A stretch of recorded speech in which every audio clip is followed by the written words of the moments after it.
it's a way of trying to give the dead a living voice. I need to discriminate between feminine and feminist. The body is a kind of movable feast. She has a vagina that learns to talk, where the heroine finds a 30-foot penis on a beach. And it's that time of the week again. Yes, it's time for Portsmouth Authors Collective with myself, Laurie Westron, and our guest this week, who is Sue Harper. Sue is an emeritus professor of film history at the University of Portsmouth. She helped to inaugurate the literary studies, cultural studies and film study degrees there. She has published many books and articles on British cinema. She has appeared widely on radio and television, and since 2020 she has published creative writing exclusively. Sue's work falls mostly into the category of feminine gothic, and in 2020 Aegeus Press published her short story collection The Dark Nest, which sold out quickly.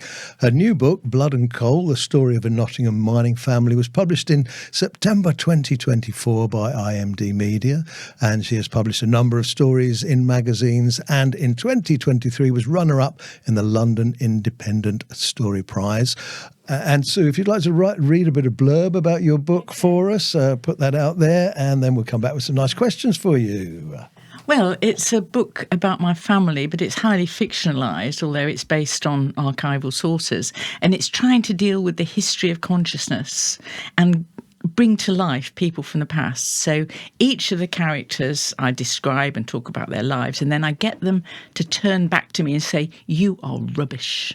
You got it all wrong," or just occasionally, "Yes, you got me quite right." So it's a way of trying to give the dead a living voice. That's what it's about. Okay. So what are the links, would you say, between your academic writing and your creative work?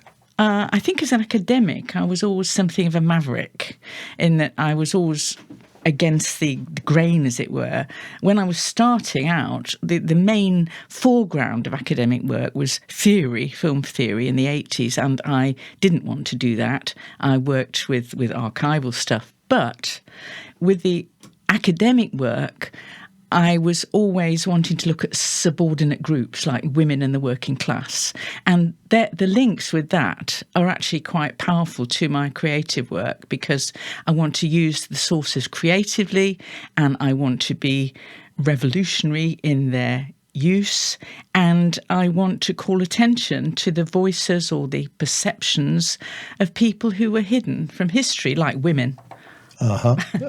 Yeah. So your work has been characterised as feminine gothic, and could you elaborate on what that actually means? Yeah, feminine gothic. Well, for a start, I need to discriminate between feminine and feminist, because I would say that my work isn't feminist or any in the broadest sense. But feminine gothic essentially is a mode, I think, which concentrates on the body, the female body, and on the dark side of perception. So in my stories, the body is a kind of movable feast. And in one of the stories, the heroine's ears move to the top of her head, and she has to make a kind of hat to hide them. And in another story, she has a vagina that learns to talk. Okay. Which has actually been is on the wall now of the Vagina Museum in London.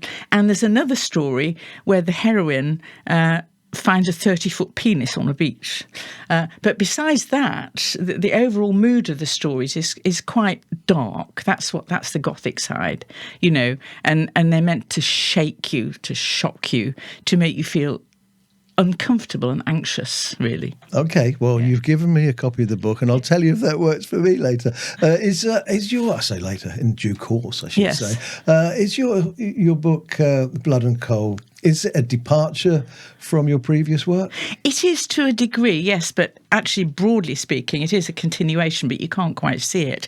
I mean, generally, in my previous work, I've had a protagonist called Sarah, who's a sort of disguised version of me, but this is sort of about my family. And in it, I write about how I came to be, you know, about myself, but it's heavily fictionalized, and it's about looking at the dark side of human nature and human experience, and trying to look at what it was like to be shut out from everything, from education, from the class system. I mean, my family were very I mean, murderers, thieves, rogues, all that. And I'm trying to give a sense of why that was, how they felt, and being women as well, yeah. I'm always intrigued as to what inspires an author to write a book. And what was your inspiration for Blood and Coal? My inspiration for Blood and Coal is remembering what it was like to feel shut out. I mean, I was the first member of my family ever to stay at school beyond 15, and then I got to be a professor in the end, and I wanted to try to explain what gives somebody, I mean, it could be me, could be anybody, that kind of energy and bloody-mindedness, given the intractability of the British social class system. Okay, and why is this book set within a mining family in Nottingham? Oh, well, what they say about fiction, and it is fiction to a certain extent, is you should write what you know. I mean, if I was to really write what I know, I'd do a novel about the university, which I think perhaps I won't do. But I wanted to give us a flavour of the period and a flavour of the place, and then move on from there. And did you grow up in Nottingham? Yes, I grew up in Nottingham, although I have, of course, been in Portsmouth for far longer than I was in Nottingham. But I left Nottingham at 18, never to return. All my family were miners. So you would call yourself a Portsmouth writer? Absolutely. I mean, I worked here for 40 years. I lived here for many of them, although I live in Hayley Island now. And Portsmouth is an extraordinary place for writers. Certainly is. And there's the PAC, the Portsmouth Authors Collective. There's loads and loads of reading and performance groups. There's marvellous teachers, like Will Sutton. And I don't think I would have moved into fiction in the way I have had it not been for the stimulus and support of Portsmouth. I've never heard of a town that has so many productive writers as Portsmouth. Absolutely. And I found Portsmouth Authors Collective quite accidentally on Facebook. Yeah. Some over 71 versions of this show are gone. Goldmine. Absolute goldmine. And Laurie kindly accepted my invitation to come and talk to me, and this show grew out of it. Yeah. History was there. It's absolutely amazing. And is your gender and your age an important aspect of your writing? Oh, it is crucial. I mean, as I said, I see myself as a feminine writer rather than feminist, but I want to try to give a voice to the repressed and often silent aspects of society, which women and, the working class are the most important ones, but also my age. I mean, I'm getting to an age where almost everybody I know is either dead or a little bit challenged, and I'm very fortunate not to be that. But what I wanted to do was to try to make women writers more visible and to learn from experience and to be ironic and erotic sometimes and challenging. And the sort of people that I want to be like are, I don't know, Ursula Le Guin or, other writers like that, or female artists like Paula Rego, older female artists, are something to aspire to and not to feel embarrassed about. Let's go back a little bit. So your former book, we mentioned earlier, when did that get released? 2020. So you are a recent author. Yes. Found that late in life, if I may say that, which we find a lot of authors that come in and do. And they say, because we find the time to do it. That's right. Well, it wasn't so much in finding time to do it. I could always have had the time. I always wanted to do it. But it's a question of being intellectually ripe and emotionally ripe to write the kind of things I wanted to.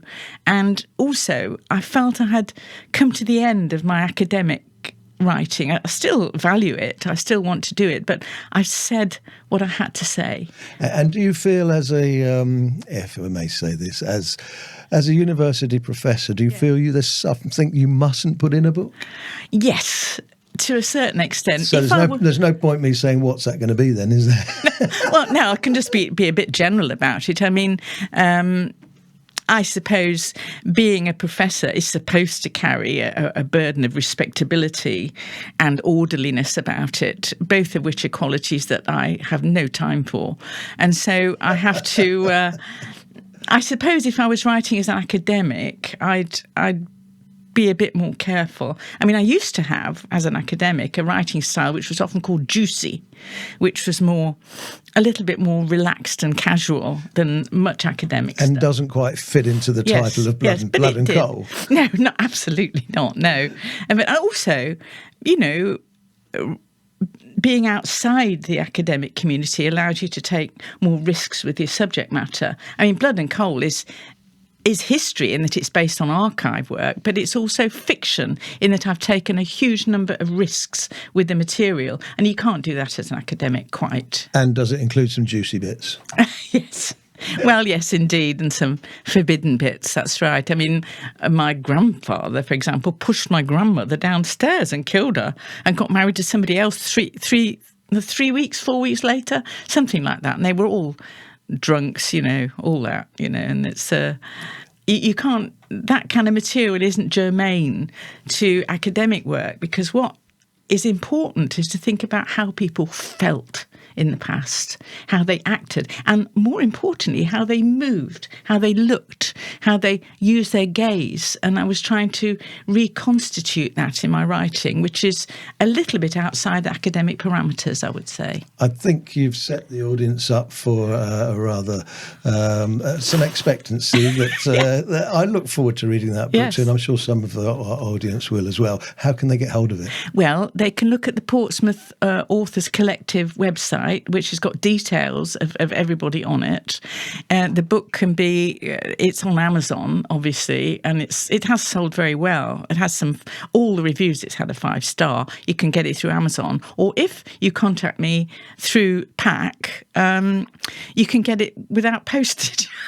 From me, if Yeah, sure, and every little helps. Yeah, I'm indeed. hoping to find a bookshop that will take it. It's not. I haven't, been successful so far, but I'm sure Laurie can push you in the right direction for that. She will. And you also have your own website. I have my own website. It's www.sueharper.co.uk, and I've also got a YouTube channel which I'm reading the stories, and it's called, this is without punctuation, Sue Harper Short Stories, and you can see me reading some of the juicier stories on there. I've got to have a look. We're well keen on YouTube at the moment, and there's a bit of this on the YouTube channel. We will look it out. It's Chum. It's the story called Chum on YouTube channel. It's me reading that bit, and so that would be a good taster, a free taster for anybody who wanted to look. Brilliant, Sue. A nice place to leave it. A lovely chat with you. Thank Sue you. Harper, talking about your book, Blood and Coal, the story of a Nottingham mining family. I look forward to reading it, and I'm sure our listener will too. Thank you very much. Okay, bye. Bye-bye. Bye. Victory! If you've enjoyed watching this podcast, then make sure you click that like button and remember to subscribe and click that notification bell so you don't miss out on any more of our podcasts. And don't forget, you can listen in where we're busy making radio like it used to be on your DAB radio or online at victoryonline.co.uk. And you can also listen to us on your smart speaker. Just ask it to tune in to Victory Online. Thanks for watching and hope to see you again soon.